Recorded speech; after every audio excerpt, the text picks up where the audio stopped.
Hi, everybody. It is a late edition. Everybody, it is a late edition of the Green Light Effect. And we are late today because scheduling has become the bane of my existence. And just trying to get everything in one day is just bananas. I know y'all can appreciate that we are a family of four. Both my wife and my kids and myself have multiple streams of interest and stuff like that. So like getting it together, whew, it's crazy town, crazy town. But we're thankful, we're alive.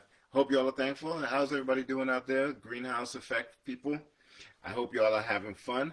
I'm wearing my Yankees tie today. Let's get that straight.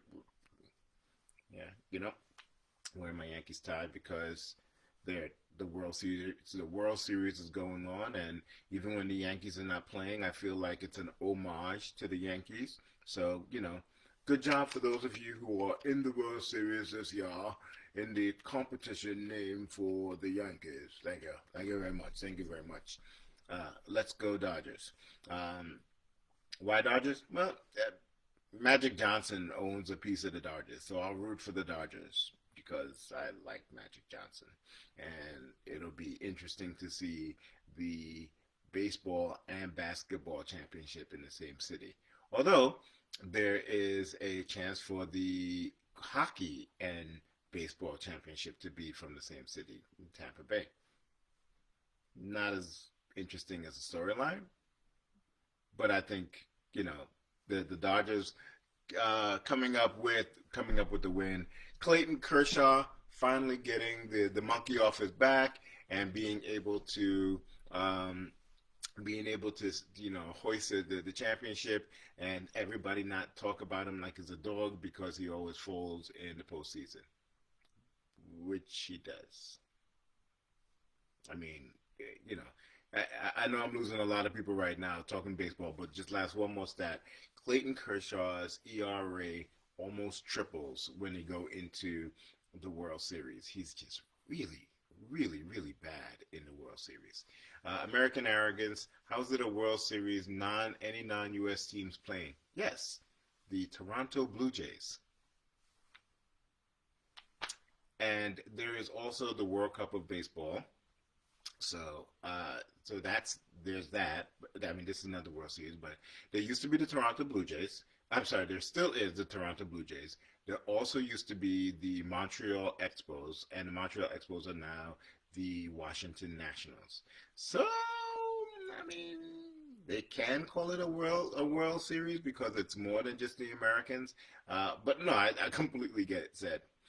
All right, so what are we going to talk today? I know it's a late afternoon, and y'all, some of y'all have to get on the road and head home, which means you have to leave your living room and go upstairs or go to the kitchen or something like that. But we are a we it's a weird Friday. It's a weird Thursday, and so what do I want to talk about today? I promise you, I'm going to get to the Rudy thing. I promise you, I'm saving that for last. I'm gonna get to the Rudy thing. I'm gonna get to the Rudy thing. Uh, let's go Mets. Okay, whatever. So, but what I want to talk about Salido and Barnes. For those of you from New York, you've seen the commercials for Salido and Barnes. Salido and Barnes, injury attorneys. Just the 100 888. If you're from New York, you've seen that commercial. So we're going to talk about those people. I want to talk about Michigan and the fact that Michigan has been locked down on a because of COVID, but not everybody. And then I want to talk a little bit about what's going to happen after the elections. And I think we need to put certain things into perspective because I think that people are forgetting one important thing. And then we will talk about Crazy Rudy Giuliani. We'll give it its just due. We will talk about the madness. Um, so, uh, my mother wants to know where the kids are. The kids are I don't know. They're probably in the attic. It's 4 o'clock. They're done with school. They're upstairs. That's a that's a grandmother for you. It's like, oh, this is cute. Where are the kids? They're upstairs, mom. Okay, so let's get started. So a couple of weeks ago, this news story might have passed you guys, and so I'm bringing it back up because I keep on forgetting to talk about it. So Salito and Barnes is a injury attorney firm here in New York City. Salito is one guy, Salino is one guy, Barnes is the other. They hate each other. They used to be really good partners. Now they absolutely hate each other. I can't remember if it's Salino that sued Barnes or Barnes that sued Salino, but one of them sued the other. Um, and the judge didn't grant them the right to take half of the company or whatever. So they stuck together because it was more profitable just to stay together, right? So Salino and Barnes is this injury attorney, and they're pretty famous. Barnes just recently died. How did Barnes die, Hayden? I'm glad you asked. Barnes just died in a plane in a helicopter crash, in a personal injury incident. 2020 is the joke that is writing its own punchlines. Salito, the guy from Salito and a plane crash. I thought it was a helicopter. Yes, it was a plane crash. You're right, Don. The guy who is the injury attorney dies in a personal injury incident. So the question is Salino going to represent his family against the manufacturers of the plane and get a disbursement for them? It's bananas. Like I said, 2020 is the joke that is writing its own punchlines. This is crazy. This is absolutely bananas. So it is. We're having one crazy year, and I don't have to tell y'all this. Every week we get on here and we talk a little bit more about all kinds of different crazy things. But this is the more I watch the news, the more I'm like, this has got to be a joke. I've read somewhere that God was talking to the angels, right? This is a joke. God was talking to the angels, and he said, "Hey, listen, did you put all of the events in the 2020s?" And the angel was like, "Yeah, yeah, I did." Wait, what do you mean 2020s? You mean as in multiple years? He's like, "Yeah, all of the 2020s." He was, and the angel said, "Oh." God said, "Well, what did you think I meant?" It's like, "I thought you meant 2020, the year." And then he said, "So you packed all a decade's worth of events and happenings into one year?" And the angel went, "Yeah." The guy was like, "All right." That's what 2020 is. That's what's happening. I mean, it's bananas. When you have Salino, when you have Barnes dying in a plane crash, and then you have things like 50 Cent and well, not so much Ice Cube, but like 50 Cent coming out as a Trump supporter because he doesn't want to get taxed because he doesn't understand Biden's tax plan. It's a crazy, crazy time. Who would have ever thought that 50 Cent will come out as a Republican? Jeez. Mom says, just like the fisherman who died from a fishbone in his throat. The running TikTok girl, God and Angel. Yep. It's hilarious. It's hilarious. Anyway, yeah, his niece was in the plane with him as well. And I don't mean to make fun of the dead. I just think that the irony is ridiculous.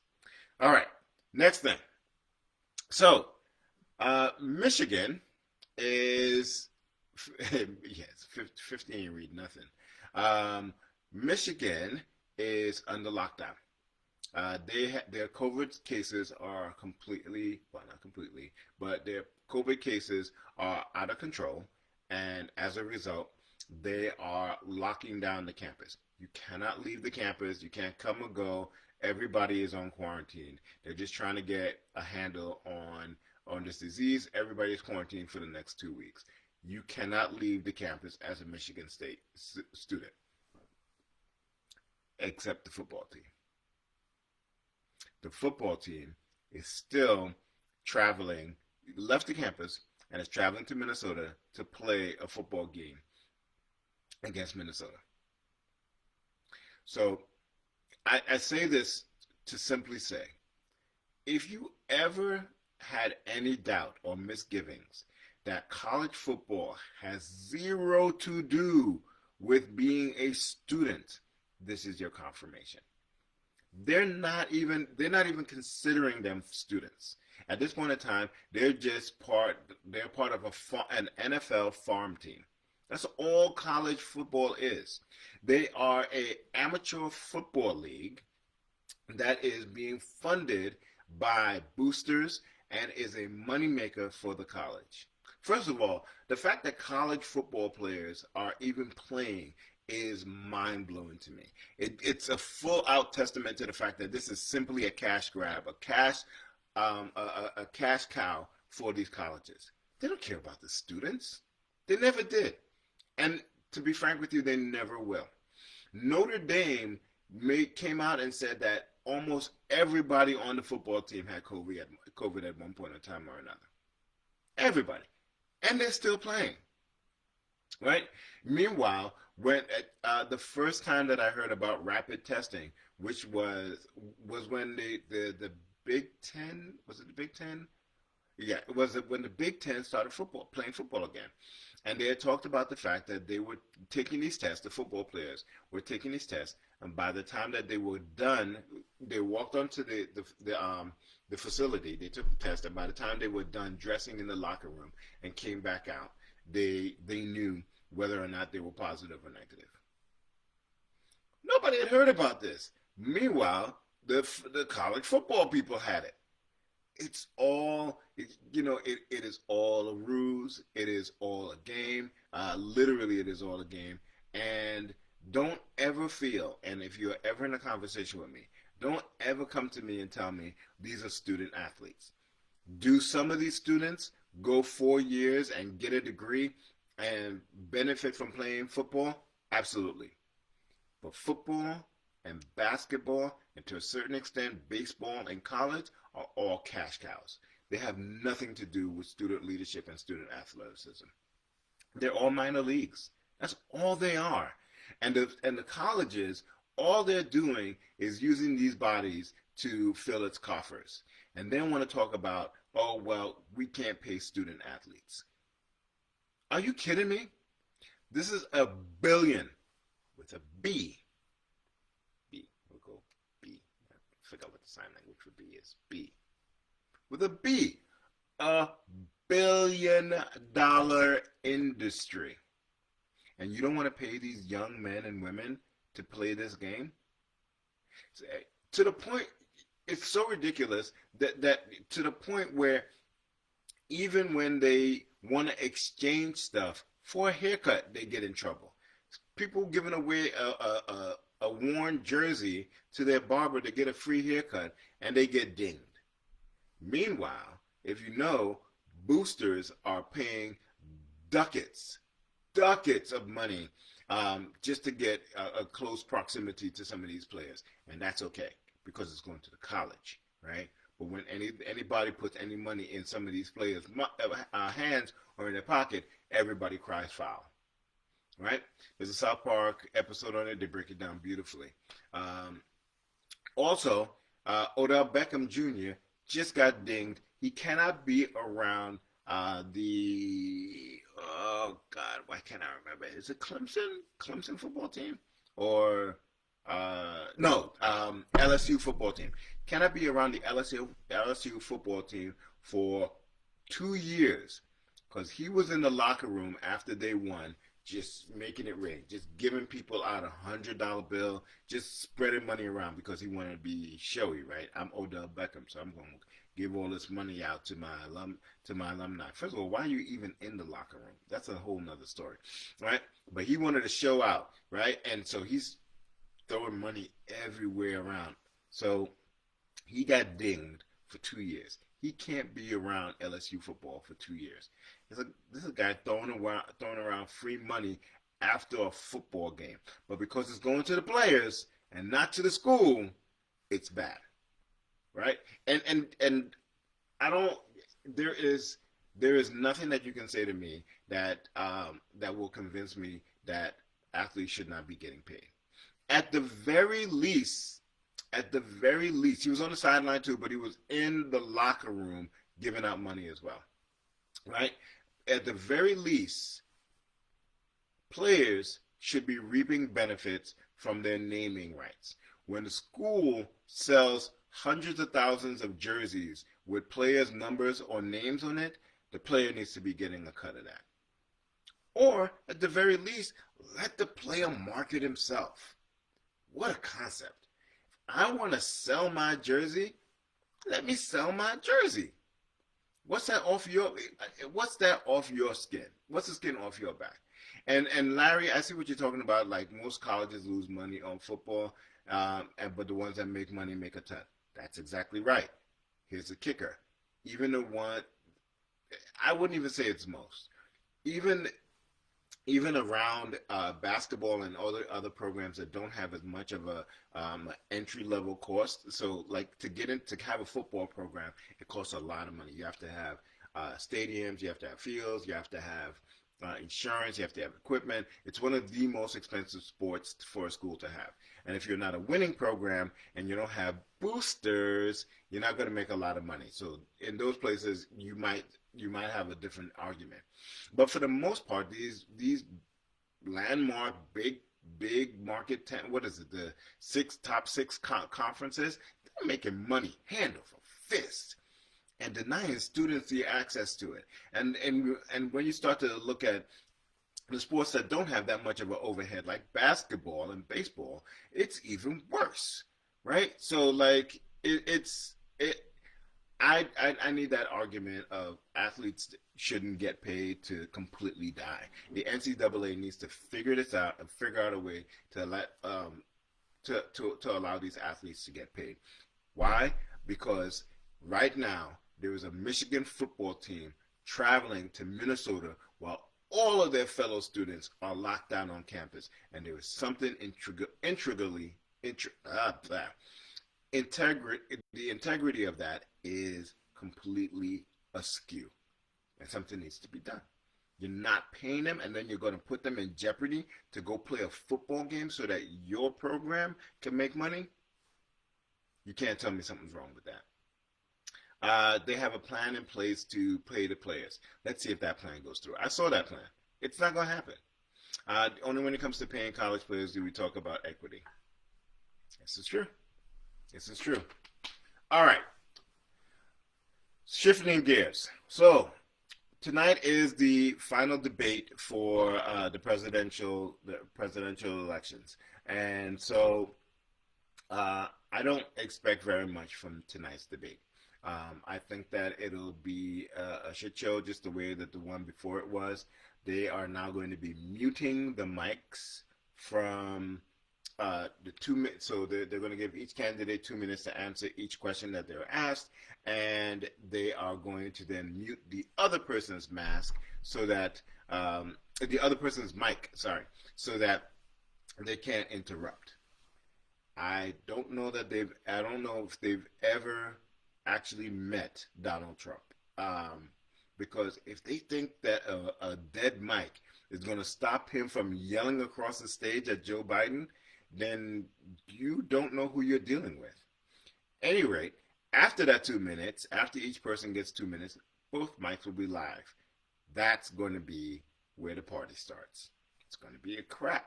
It's going to be an absolute crap, right? And so I don't expect very much to happen today. I don't expect that there are going to be very many nuggets of information that are coming out. I do think that there is going to be a lot of sound bites, and I think there'll be a lot of yelling, and Biden might have to resist the urge to tell 45 to shut up again. But it's gonna be a travesty. The only solace that I'm taking from this is that A, it is the last one. B, it means that the election is right around the corner. What are we, 12 days out? And then it means that we get to go back then we get to go on to the next stage of our lives.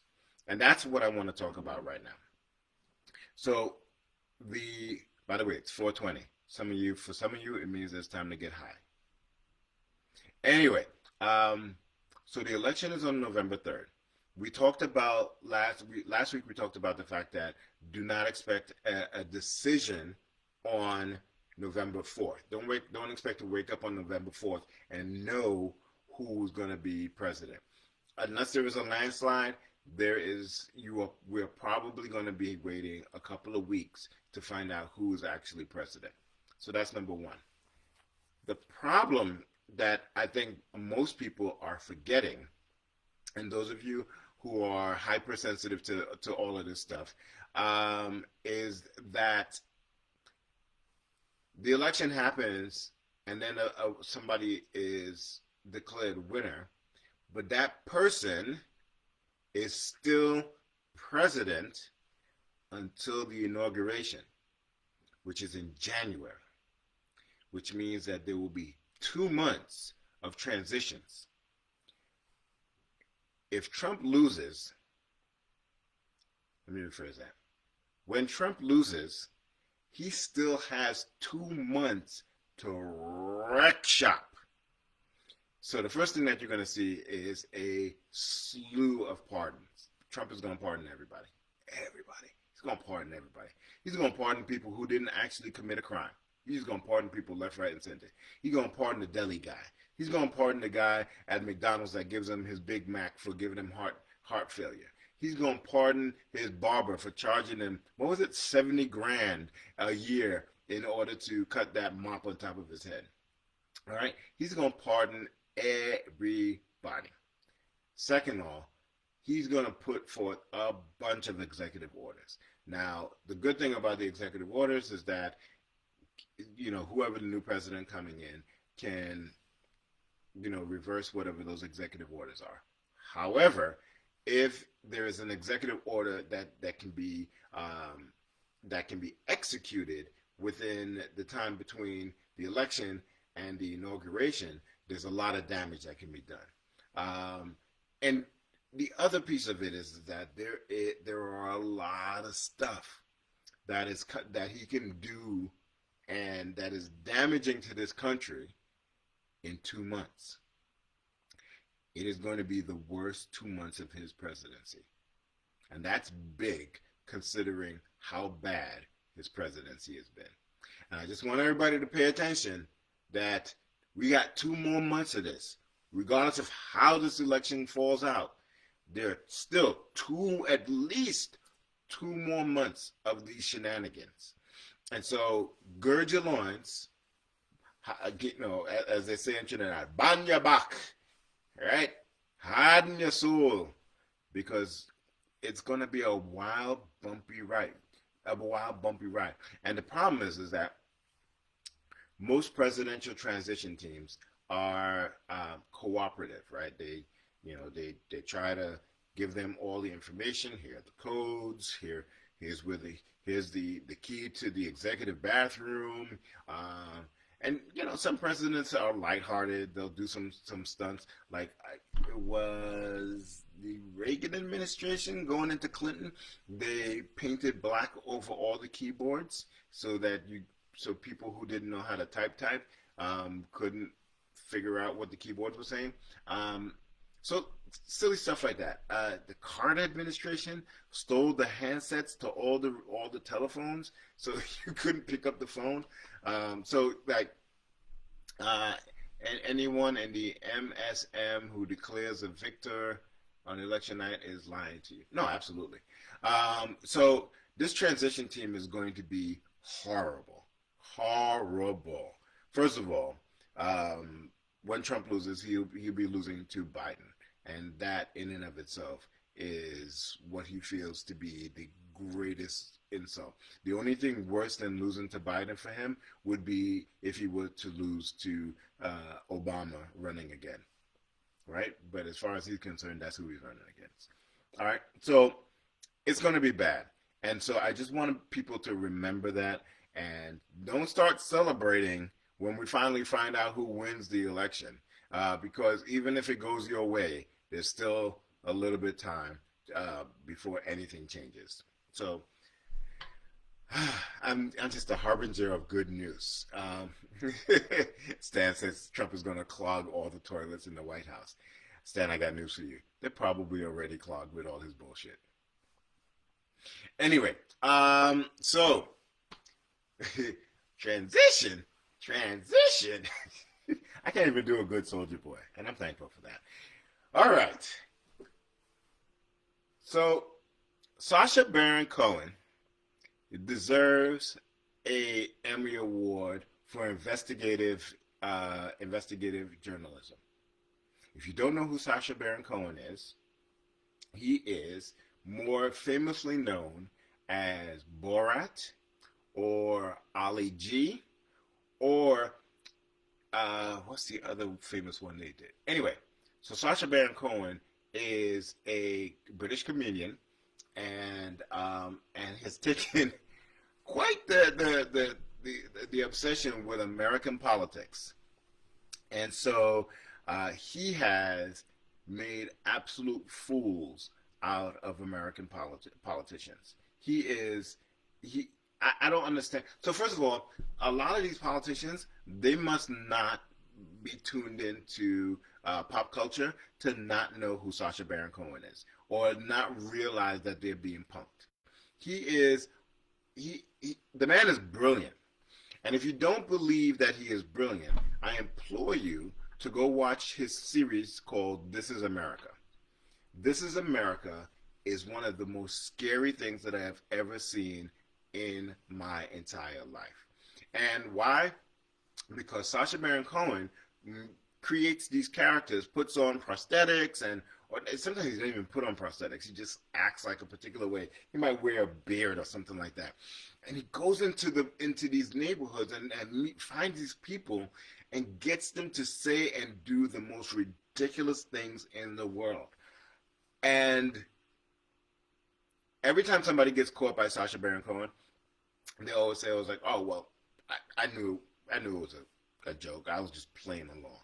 And my answer is always, if you were playing along with this particular thing, you were okay with that being portrayed somewhere. You saw the cameras, right? Like, most of the times they're cameras, and sometimes they're not. So, like, you okay with doing this stuff because you thought it was a ruse? You thought you was going to be on TV? You want to be on TV for that? Go watch This Is America. Who's America? Sorry. Is it Who's America or This Is America? Anyway, Sacha Baron Cohen, Who is America or This Is America, right? Go watch that show. That show will scare the crap out of you. Why am I bringing up Sacha Baron Cohen? Well, he has a new movie coming out. Ah, boy. Sacha Baron Cohen is revisiting his role as Borat. So Borat, the subsequent movie film, is out. All right. Yes, politicians agreeing to kids being able to wield guns. He had people. It's amazing. So Borat, the subsequent movie film, is now out. In said film, and for those of you who don't know the first Borat, he came to America and got a bunch of people to do some really stupid, crazy stuff. But he comes back to America, and somewhere in the film, he encounters Rudy Giuliani. I don't know how Sasha gets access to these people, but he does.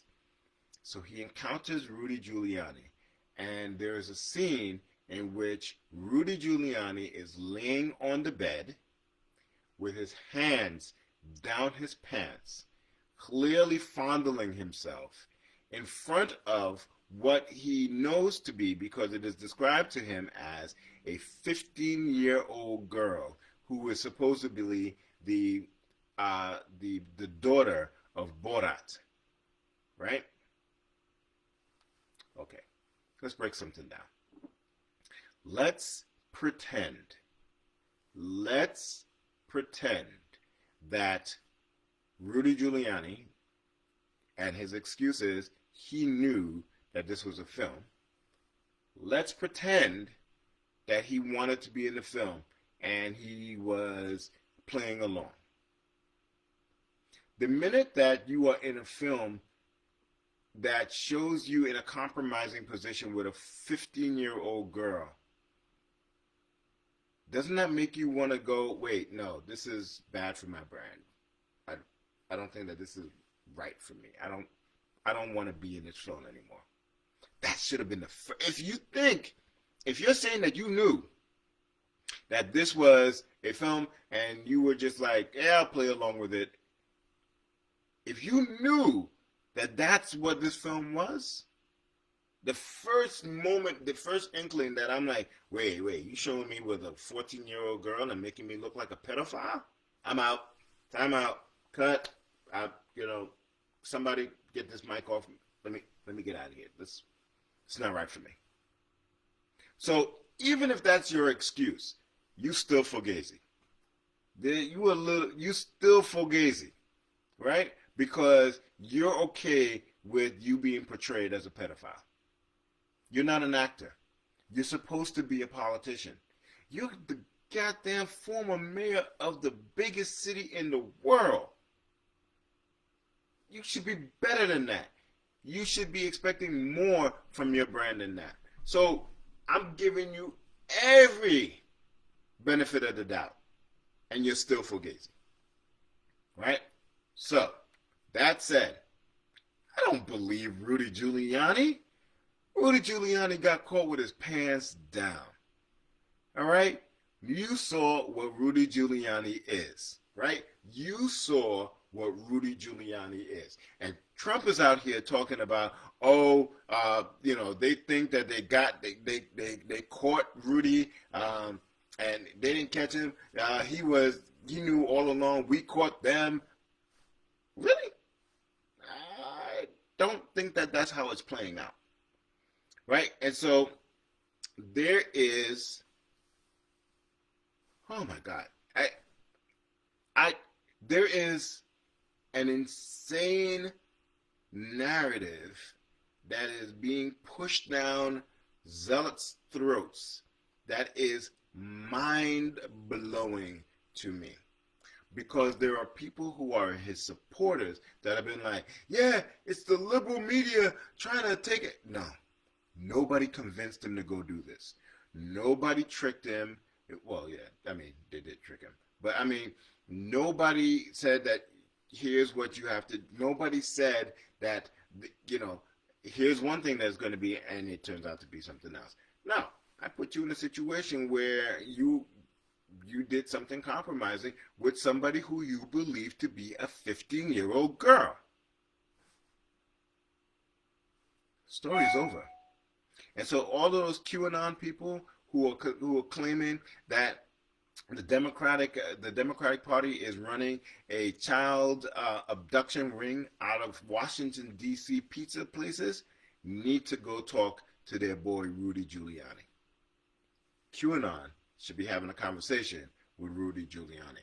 Since they're so concerned about children. P.S. QAnon has hijacked the hashtag Save the Children, which is an actual charity doing actual work to save actual children who are in desperate situations. And QAnon hijacked that for its own whatever. What do you do with that? So, all right, so what does John say? John says, that's insane, so we should assume that they're all like that. Hey, listen, about a couple of weeks ago, I asked, whatever happened to Maxwell, Ghislaine Maxwell? And like, literally, as soon as I asked it, then they had more movement on her case, and the judge just denied the cease and desist order that their lawyers were trying to get. So now all of the testimony and all of the dirt from what's his name, Jeffrey Epstein, is now fair game. So John, we may find out that there are more Rudy Giuliani situations. And here's the kicker. It's on both sides of the aisle. Both sides of the aisle, right? And that's one of the interesting things about politicians is that all of politicians are dirty. All politicians have some measure of dirt. Some more dirty and some are less dirty. A lot of them don't even align with your own personal values. But because they're politicians and because politicians are the first and foremost charismatic people, they make you believe that they're governing in your best interest. My frat brother gave me something that's called the leadership compass or something like that, and it puts your quadrant, it puts your political leaning in a particular quadrant. So like liberal, egalitarian, or like all the way up to communist, and some of it's over here. And without a doubt, all of the elected officials to the office of president in the United States are all in one quadrant. And most of the people who voted for them are in a quadrant that is polar opposite of those people. But because you believe, and there's some sort of, there's also confirmation bias, where I believe something, and this politician just told me that the thing that I believe is what they believe in, and it is true. Therefore, I believe it, and therefore that politician is my person. And they vote against their interests. You know, there's a statistic about the fact that most Southern poor people are vehemently Republican because they believe in less government influence, and they believe that they want government out of their lives and stuff like that. And they look at people who are out earning them thousandfold and thinking that if I vote for them somehow or the other, they're going to help me out. And they've been doing it for generations, and they are still in the same economic state. Look at Mississippi, right? Look at places like Mississippi, and they vote in a particular way, and none of that voting history and none of that voting has yielded in any kind of bounty for the actual state. People vote against their own interests. Happens on both sides of the field, right? And so we're going back to this whole Jeffrey Epstein tapes and all of the information about Jeffrey Epstein. This is not a Republicans got dirty people and Democrats don't have dirty people. Both of them are dirty. As a matter of fact, we're gonna find out that Clinton was one of the dirtiest of them all, right? I mean, this is the guy that had Monica Lewinsky and the cigar and all the rest of that stuff. So I don't think that's a stretch. But we're going to find out that there were a lot of them. And we're going to find out a lot of stuff about Jeffrey Epstein when all this stuff comes out. So we're going to find out about Republicans. We're going to find out about Democrats. We're going to find out something about, independents. Might find out, we're going to find out a lot of stuff. If all of this stuff comes out, we're going to find out a lot of stuff. And you know what? I'm here for it. It is time for the younger generation of people to sweep a lot of these old fogies out. The government and the leadership of this country does not reflect the demographics of the country as a whole. The average age of this country is in the 40s, 30s or 40s. Average age, right? The average age of the Senate is 70 and above. The two people running for president are 74 and 78. Right? So, I mean, they don't represent the mindset of the people who are the majority of this country. And it is time for the old guard to step aside. I'm not one of those people who is like, all right, everybody over a certain age is useless. I'm not saying that. I'm just saying that y'all had your turn and y'all didn't do a great job with it. And it is time for other people who are younger to take the reins. And I mean this on both sides of the aisle. I really do. Because I don't have a problem with the Republican Party. I have a problem when people use their political leanings to reinforce racism, sexism, egalitarianism, And social programs that don't benefit the rest of the country. That's what I have a problem with. And I think that when we get younger people into power and into politics, we'll start to see a shift because they came up with a different mindset about what it means to be part of this American experiment. So, young people, get out there and don't just vote. Run. Run for office. Be the leaders. Don't choose a leader. Be the leaders, right? And so you keep doing that and you'll have more of an understanding and we'll have a better understanding of what it means to create a country that has new thought, better thought, understanding, and a love for the democratic process. All right. What do I see? Trump will pardon and protect Maxwell before he leaves office. Yeah, Trump protecting Maxwell doesn't mean that the thing that because she's already testified. She's already given up the goods. They have it in their hands. They already gave up the goods. So Trump can pardon Maxwell, but that doesn't change whether or not that information gets out into the public, right? So that's the wrinkle, right? Just saw a pic of 45, Epstein and Ivanka and Junior. Yeah, there's pictures of Epstein and everybody, not just them, everybody. Anyway, so like I said, I want to leave it on that note. Young people, get out there and run. Run for school board, run for your class president, run for, governor. I love it when you see these people who just got out of college or are in college and run for the mayor of the town that the college is in. That's great. That's the democratic process. And that's what we need. That's what we need. We need young people out there pushing the limit, shaking things up, making people think, making people say, I like this guy. He's not part of part of my party, but he's talking really good stuff. I think I'm going to vote for him. The day we get back to that is the day we have a better country. Until then, enjoy 45. I will see y'all next week. Thank you for tuning in at 4 o'clock. It's been a blast. Catch y'all later. Be good.